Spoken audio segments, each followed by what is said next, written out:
Et si les Ra'aoutaïti devenaient des médicaments comme les autres ou au moins des compléments alimentaires reconnus? C'est en tout cas le parti pris par deux pharmaciens, un chimiste et un botaniste qui publient un livre sur les hydrolats de plantes polynésiennes.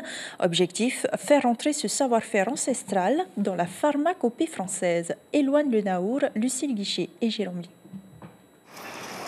Quelques feuilles de citronnelle, connues pour leurs vertus bactéricides ou anti-inflammatoires. Soulagées par les plantes, ici, pas de découverte ni d'avancée majeure. Les savoirs ancestraux se répètent. Les végétaux largement utilisés en Ra'aoutaïti sont distillés en laboratoire pour un usage simplifié en hydrolathérapie. On a besoin de quantités quand même qui sont très importantes de plantes et on a besoin bien sûr en amont des agriculteurs, on a besoin d'avoir justement des filières qui se montent pour nous permettre de pouvoir répondre à la demande des plantes qui est de plus en plus importante. Depuis presque 30 ans, Teivini Tehei travaille sur les plantes aromatiques et leurs centaines de molécules. Pour lui, la science apporte une standardisation au savoir traditionnel.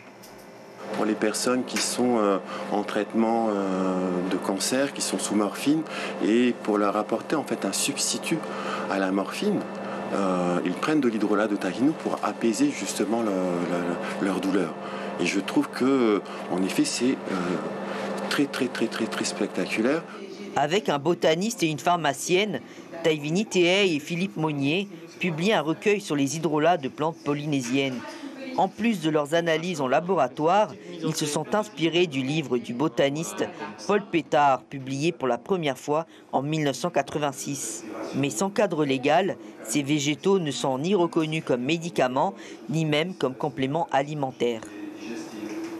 Il y a tout un débat sur le cannabis thérapeutique ou médical, mais avant on aimerait bien que nos plantes déjà, nos plantes classiques, nos plantes de Ra'aoutaïti qui sont utilisées depuis des dizaines d'années, voire des centaines d'années, soient légalisées à ce niveau. Leur objectif aujourd'hui est de pouvoir inscrire 10 plantes polynésiennes dans la pharmacopée française, comme le ourou, le tahinou ou encore la racine de kava.